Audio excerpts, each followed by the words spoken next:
आपका वापस स्वागत है। मैं Vivek Bindra, founder and CEO बड़ा बिजनेस.com। आज मैं एक सन्यासी के विषय में बात करूंगा। वीडियो थोड़ा अलग होगा, आज डिफरेंट होगा। सन्यासी के जीवन से पावरफुल बिजनेस लेसन्स। ये एक अलग ही सन्यासी है। हिल डिवाइन ग्रेस अभय चरणारविंद भक्ति वेदांत स्वामी श्रील प्रभुपाद। कौन है श्रील प्रभुपाद? ये इस्कॉन के फाउंडर आचार्य हैं। इस्कॉन का नाम तो लगभग पूरी दुनिया ने सुना है, इनका नाम कम लोगों ने सुना है। स्वामी विवेकानंद को तो लोग जानते हैं, लेकिन इनके बारे में कम जानते हैं। आज कुछ ऐसी अद्भुत बातें बताऊंगा, वीडियो से नजर मत हिला दीजिएगा। श्रील प्रभुपाद से आप दुनिया भर के सारे बिजनेस लेसन सीख सकते हैं। आप पंक्चुअलिटी सीखना चाहते हैं, टाइम मैनेजमेंट, लीडरशिप को कैसे तैयार करें, एक इंस्टीट्यूशन को कैसे स्केल करें, बिना पैसे के एक ऑर्गेनाइजेशन को कैसे बिल्ड करें, सस्टेनेबिलिटी कैसे लाएं, प्रोसेस कैसे लेके आए, पीपल स्किल क्या होते हैं, रैपिड एक्सपेंशन, ग्रोथ, स्पीड, ये कैसे आता है। बंगाल में इनका जन्म हुआ था 1896 के अंदर, और इनकी माता का देहांत हो गया था जब ये 14 साल के थे, 1910 में। ये स्कॉटिश चर्च कॉलेज गए थे। यूरोपियन लेड एजुकेशन थी, शुरू से ही बहुत तेज थे। अंग्रेजी में इन्होंने पढ़ाई करी, लेकिन इन्होंने डिप्लोमा या डिग्री जो भी थी ब्रिटिश को रिस्पॉन्ड करते वक्त इन्होंने इंडिपेंडेंस मूवमेंट पर उसको लेने से अस्वीकार कर दिया। गांधी के नॉन कोऑपरेशन मूवमेंट में ये बहुत बड़े कॉन्ट्रीब्यूटर रहे। ये कोई शुरू से सन्यासी नहीं थे। प्रयागराज इलाहाबाद में इनका खुद का फार्मेसी का बिजनेस था, पर 1922 में जब अपने गुरु से मिले, इनके गुरु इनको देख के पहचान गए कि श्रील प्रभुपाद की अंग्रेजी तो इतनी अच्छी है कि जब ये अंग्रेजी में बोलेंगे तो अंग्रेज भी डिक्शनरी खोल करके उस समय समझेंगे कि अंग्रेजी में बोल क्या रहे हैं। तभी इन्होंने प्रभुपाद को एक आदेश दिया, क्या तुम मेरे लिए एक काम कर सकते हो? तुम्हारे को शास्त्रों में मन भी लगता है और अंग्रेजी भी अच्छी है, तुम भगवत गीता के ज्ञान को अंग्रेजी भाषा में पूरी दुनिया तक पहुंचाओ, क्योंकि हमारे शास्त्रों को दुनिया में कोई नहीं लेके जा रहा। दुनिया की किताबें हमारे देश में आ रही हैं। श्रील प्रभुपाद ने उनकी इंस्ट्रक्शन को दिल से लगा लिया। गुरु मुख पद्मा वाक्या चित्ते कौरिया ऐक्या, के गुरु के मुख से निकले हुए वाक्यों को चित्त के साथ एक कर लो। अंग्रेजी में भगवत गीता को ट्रांसलेट करना शुरू कर दिया। बैक टू गॉडेड किताब लिखते, भगवत गीता को ट्रांसलेट करते। लैपटॉप टाइपराइटर नहीं हुआ करता था, कंप्यूटर नहीं होता था, मैनुअली लिखते थे। एक साल लगा करके इन्होंने कई पेजेस के अंदर भर करके भगवत गीता को ट्रांसलेट किया। एक दिन फैक्ट्री से वापस आ रहे थे, अपने घर पहुंचे। जब घर पहुंचे तो ढूंढने लगे कागज कहां हैं सारे। इतनी मेहनत की, कागज इनको मिल नहीं रहे थे, बड़े परेशान थे उस समय। अपनी धर्मपत्नी से पूछा कि वो कहां है जो मैंने भगवत गीता ट्रांसलेट करी। तो अचानक इनकी पत्नी ने जो बोला, इनके होश उड़ गए। इनकी पत्नी ने कहा, वो सारे तो मैंने कबाड़ी को बेच दिए। बोलो क्यों बेचे? बोला उसके बदले में मैंने चाय खरीद ली, अंग्रेजों ने बताया चाय पीनी चाहिए। प्रभुपाद को बहुत बुरा लगा। अचानक प्रभुपाद ने उनसे पूछ लिया, टी और मी? इनकी पत्नी ने बोल दिया टी। उस दिन उन्होंने अपना घर छोड़ दिया, संन्यास लेने की तैयारी करी। वहां से जाकर के इन्होंने फिर से भगवत गीता लिखनी शुरू करी। बाद में ये वृंदावन चले गए, कई साल वृंदावन रहे, भगवत गीता लिखी, उसकी तैयारी करी। ये पहले से जानते थे कि दुनिया का नंबर 1 देश अमेरिका और अमेरिका का नंबर 1 शहर न्यूयॉर्क, तो मैं शुरुआत न्यूयॉर्क से ही करूंगा। थोड़ा इमेजिन करिए, 70 साल का किसी बूढ़े व्यक्ति का चित्र लेके आइए अपने मन में। 70 साल की उम्र में 32 दिन की जहाज की लंबी यात्रा, जिसमें रास्ते में इनको 2 बार हार्ट अटैक आ गया। कुछ केवल साथ में $7 लेके कुछ किताबें लेकर निकल पड़े। वहां कोई इनको जानता नहीं था। ये जानते थे कि मैं अकेला हूं और मैं सब कुछ नहीं कर सकता। मैं सब कुछ नहीं कर सकता, इसका मतलब ये थोड़ी कि मैं कुछ भी नहीं कर सकता। मैं सब कुछ नहीं कर सकता, इसका मतलब यह नहीं कि मैं कुछ भी नहीं कर सकता, क्योंकि मैं कुछ कर सकता हूं तो मैं कुछ कर लूंगा, और कुछ कुछ कर करके मैं सब कुछ भी कर दूंगा। और वो हिम्मत लेकर के निकल पड़े। वहां पहुंचे टॉम्स्किन स्क्वायर पार्क न्यूयॉर्क के अंदर। उन दिनों वियतनामीज और यूएस का वॉर चल रहा था, जिसके कारण वहां बहुत हिप्पीज आ गए थे। हिप्पीज वो हुआ करते थे जो सड़क पर लेट करके इलिसिट सेक्स करना, नशा करना, वहीं पर नंगे लेटे रहना, 2-2, 4-4, 6-6 महीने तक नहाना नहीं। हिप्पीज ने एक्चुअली डिफाई कर दिया अमेरिका को। अमेरिकन सरकार परेशान थी कि ये लोग अपना घर छोड़ चुके हैं, पूरी तरह स्वतंत्र हो चुके हैं और कुछ भी कर रहे हैं। इन्होंने सोचा क्यों ना इन्हीं के साथ शुरुआत किया जाए। सबसे डिफिकल्ट मैन पावर को उन्होंने कल्टीमेट करने का कोशिश किया, उनको डायरेक्शन दिया ताकि मैं कमिटमेंट ले सकूं। धीरे धीरे उनके लिए कीर्तन करना शुरू कर दिया। इनका रूल क्या था? करेक्शन नहीं, मेडिटेशन। एक बार मेडिटेशन करा के इनको करेक्शन दूंगा बाद में, पहले मेडिटेशन बाद में करेक्शन। और वहां जो हिप्पी हुआ करते थे वो उनकी सुनते नहीं थे, बेइज्जती करते थे, इनके ऊपर सिगरेट का धुआं फेंक देते थे, इनको टॉयलेट की लंबी लाइन में पीछे धक्का मार के खड़ा कर देते थे,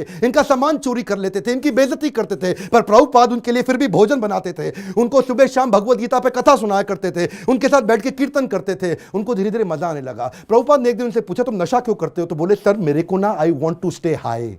मैं नशा क्यों करता हूं? मुझको अच्छा लगता है, I want to stay high. तो प्रभुपाद ने कहा, मैं तुमको ऐसा नशा दूंगा which will keep you high forever. उन्होंने बोला, ऐसा नशा है आपके पास? बोले, वो कौन सा नशा है? बोले, हरिनाम का नशा है। मैं तुमको हरि नाम लेना सिखाऊंगा, मैं तुम्हें भगवत गीता पढ़ना सिखाऊंगा। अगर तुम कृष्ण के आदेशों को समझ गए तो वो सबसे ऊंचा नशा है। जिसको वो नशा लग गया आध्यात्मिक जीवन का, तो भौतिक जीवन के नशे उसके सामने बहुत छोटे पड़ जाएंगे। धीरे धीरे लोगों ने उनकी बात सुननी शुरू करी। ये लोग अपना घर बार पहले ही छोड़ चुके थे। प्रभुपाद को समझ में आ गया ऐसी मैन पावर जिसका कहीं दुनिया में अटैचमेंट नहीं, उनको कल्टीवेट कर गया तो ये मेरे मूवमेंट को पूरी दुनिया में फैला सकेंगे। ये अंग्रेज है और अंग्रेजों की बात पूरी दुनिया जानती है, इसीलिए हंट द राइनोसरस अगर शिकार करना है तो गेंडे का शिकार करो।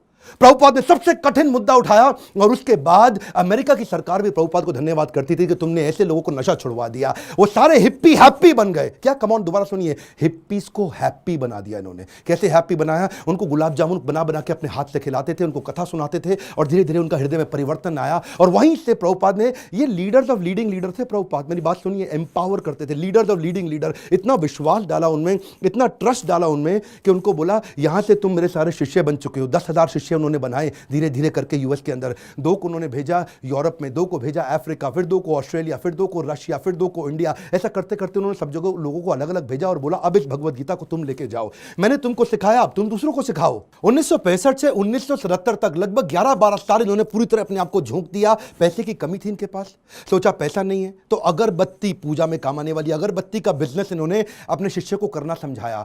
लगभग 3 सालों के अंदर $1 मिलियन का रेवेन्यू आना शुरू हो गया अगरबत्ती के बिजनेस से। किताबें इन्होंने तेजी से लिखनी शुरू कर दी। 5.5 करोड़ किताबें इन्होंने इस दौरान पूरी दुनिया के अंदर बांटी। किताबें बेच करके कुछ फंड रेज किया जिससे इन्होंने मंदिर बनाने का प्रयास किया। अपने शिष्यों को समझाया, उनको सिखाया। वो किताबों को 25 भाषाओं में पूरी दुनिया के अंदर ट्रांसलेट किया। उन दिनों क्या हुआ, सब लोग, अंग्रेज लोग पूरी दुनिया में इनको देख रहे थे। ये कौन इंडियन सन्यासी आया है जिसने भगवत गीता, कृष्ण अर्जुन, जिसकी कोई जानकारी नहीं किसी को, लेकिन गोरे काले हर धर्म के लोग सीखने लग गए। ये रिलीजन से आगे लेकर के चले गए। इन्होंने कहा रिलीजन नहीं, मैं स्पिरिचुअलिटी की बात कर रहा हूं। उसी दौरान एक रिपोर्टर इनके पास आया, बोला Swami ji, India has a factory of producing God. Every weekend a God comes from India and says that I will make you God, start funding me, come on. तो स्वामी जी हैरान हो गए। बोला Swami ji, are you also God? क्या स्वामी जी तुम भी भगवान हो? तो प्रभुपाद ने बोला नहीं नहीं, मैं भगवान नहीं हूं, मैं भगवान का नौकर हूं। तो वो हैरान हो गया। पहली बार कोई ऐसा व्यक्ति आया हिंदुस्तान से जो बोला मैं भगवान नहीं हूं, भगवान का नौकर हूं। तो प्रभुपाद ने बोला नहीं, मुझसे गलती हो गई, मैं भगवान का नौकर भी नहीं हूं, मैं भगवान का नौकर बनने का प्रयास कर रहा हूं। I am all a servant of God, but it is for you to recognize. सारे अमेरिका के अंदर अखबारों में छप गया कि पहली बारी कोई ऐसा इंडियन आया जो बताता है I am trying to become servant of God, I am not God. उन्हीं दिनों हेनरी फोर्ड के पोते एल्फ्रेड फोर्ड इनसे मिलने के लिए आए। हेनरी फोर्ड का नाम बहुत हुआ करता था पृथ्वी के अंदर। प्रभुपाद कम बोलते थे, लिमिटेड बोलते थे। जब एल्फ्रेड फोर्ड इनसे मिलने आए तो प्रभुपाद ने केवल उनसे एक ही क्वेश्चन पूछा, where is Henry Ford now? अब हेनरी फोर्ड जीवित नहीं थे, बस केवल उनकी आंखों में आंख डाल के प्रश्न पूछा। एल्फ्रेड फोर्ड उसी समय घबरा गए। उनको समझ आ गया कि ये जीवन किसी के लिए नहीं है, कोई नहीं बचने वाला यहाँ पे। और उसी दिन उन्होंने प्रभुपाद को सरेंडर कर दिया और उनसे कहा मुझे भी भगवत गीता सिखाइए। ये ऐसे संत सन्यासी है जिनके कारण आज पूरी दुनिया के अंदर सैकड़ों हजारों ऐसे मंदिर बने जहां भगवत गीता पढ़ाई जा रही है, सिखाई जा रही है। पाकिस्तान जहां कुछ भी हो रहा हो, लेकिन आज भी इस्कॉन के 12 मंदिर है पाकिस्तान में जहां रोज शाम को भगवत गीता पे कथा की जाती है। ये बड़ा अनइमेजिनेबल था कि कुछ ही सालों के अंदर इन्होंने 6 महाद्वीप, 6 कॉन्टिनेंट के अंदर 108 मंदिर बना दिए। ये तब किया जब वेंचर कैपिटल नहीं था, कोई एंजल फंड नहीं था, प्राइवेट इक्विटी नहीं था, कोई आईपीओ नहीं निकाला, कोई बैंक लोन नहीं है, कंप्लीटली बूटस्ट्रैप्ड, सैलरी देने का पैसा नहीं है, लाइफ टाइम वॉलंटियर्स इकट्ठे किए। 10,000 उन दिनों इन्होंने अपने शिष्यों को लेटर पे लिख लिख के बात किया। इमेजिन करिए, कम्युनिकेशन बहुत स्लो था। मैं सोचता हूं कई बार अगर प्रभुपाद आज होते ना तो भगवत गीता इंडिया की राष्ट्र पुस्तक नहीं होती, पूरे विश्व के अंदर होती। इतनी स्पीड थी प्रभुपाद की। उस समय जब अपने शिष्यों से बात करते थे तो न्यूयॉर्क से साउथ अफ्रीका चिट्ठी भेजते थे। वो चिट्ठी में प्रश्न पूछता था, जवाब देते थे, फिर चिट्ठी वापस आती थी, फिर उसका उत्तर देते थे। इमेजिन करिए 10,000 ऐसे लेटर लिखे इन्होंने, कितना समय की कमी रहा होगा। इनके इतने सारे philosophical issues, managerial issues, personal issues, professional issues, सब पे गाइड किया करते थे। व्हाट्सएप नहीं था, कम्युनिकेशन नहीं था, वहां पे फ्लाइट तेज नहीं जाती थी। बावजूद उसके इन्होंने 12 साल के अंदर 15 बार पूरी पृथ्वी का भ्रमण किया।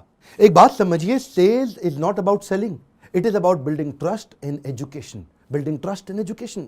विश्वास बढ़ाओ, एजुकेट करो, विश्वास बढ़ाओ, एजुकेट करो। दुनिया भर में इतना विश्वास बढ़ा दिया, एजुकेशन बढ़ा दिया भगवत गीता के बारे में कि बीटल्स, जो उस समय बहुत फेमस हुआ करता था, बीटल्स के जॉर्ज हैरिसन ने अपना 70 एकड़ का फार्म वॉटफोर्ड में लंदन के नजदीक इनको डोनेट कर दिया। वो उनका शिष्य बन गया और अपने रॉकस्टार गानों के साथ साथ कीर्तन करने लग गया, हरे कृष्णा। उन्हीं दिनों प्रभुपाद जी साथ साथ इतनी किताबें लिखना चाहते थे, जानते थे मैं बूढ़ा हो गया हूं, सारी चीजें लिख के चला जाऊं ताकि लोग उसको आसानी से फॉलो कर सकें। उन्होंने खुद से लिखना बंद कर दिया, डिक्टाफोन ले लिया।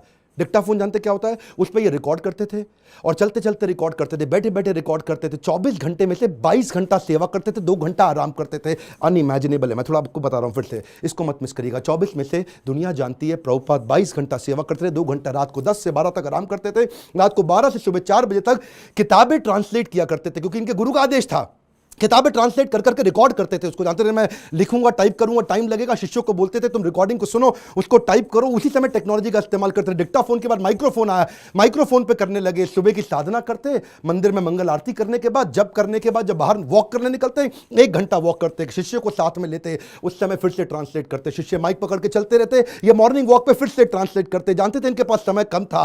प्रभुपाद ने अपने 12 साल के अंदर वो काम किया जो कि बिल्कुल अकल्पनीय है। इसमें मैं आपको एक बात सिखाना चाहता हूं, इसको बोलते हैं EFA, elephantine focused advantage. Elephantine focused advantage, इसको बोलते हैं अव्यर्थ कालत्वम।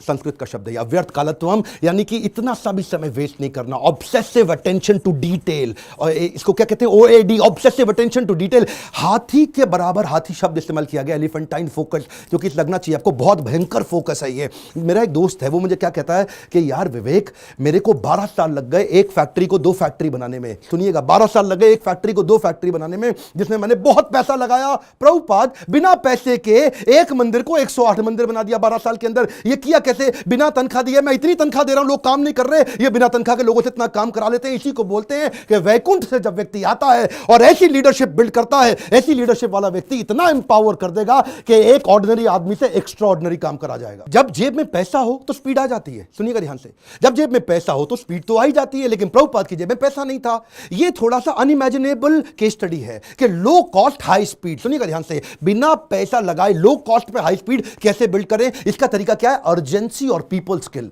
प्रभुपाद अद्भुत व्यक्ति थे। अर्जेंसी और पीपल स्किल, शिष्य तंग करते थे, शिष्य गलतियां करते थे, प्रभुपाद टॉलरेट करते थे पीपल स्किल के साथ में। शिष्य इनको बहुत दुखी करते थे, प्रभुपाद टॉलरेट करते थे पीपल स्किल के साथ में। स्पीड बनाए रखी पीपल स्किल के साथ में। लोग दुखी भी नहीं होते थे, स्ट्रेस भी नहीं होते थे, क्योंकि प्रभुपाद प्रेम इतना देते थे। उनका प्रेम एक समुद्र की तरह था। श्री गुरु करुणा सिंधु, ऐसा करुणा का सिंधु सागर थे ये। इन्होंने एक बार जब ये अपने शिष्यों को लेकर के रथ यात्रा ज्वाइन करने गए जगन्नाथपुरी के अंदर, तो वहां पे मंदिर के अंदर अंग्रेजों को जाना मना है। हिंदू मंदिर है, वो कहते हैं अंग्रेज को, लोगों को हम नहीं, क्रिश्चियंस को अंदर जाने देंगे। प्रभुपाद ने बोला अगर तुम मुझे जगन्नाथ जी के दर्शन करने नहीं जाने दोगे, मैं जगन्नाथ जी को पूरी दुनिया में ले जाऊंगा। उसके बाद उन्होंने रथ यात्रा करनी शुरू करी और वहां से पूरी दुनिया में रथ यात्रा का प्रचलन चालू हो गया। प्रभुपाद वो पहले व्यक्ति थे जिन्होंने आज पूरी पृथ्वी पर रथ यात्रा और जगन्नाथ जी के दर्शन कराने शुरू किए। यहां पे ये रुके नहीं, इसके बाद उन्होंने सोशल और चैरिटेबल काम भी किए। World largest vegetarian food relief programme शुरू किया जिसका नाम है फूड फॉर लाइफ।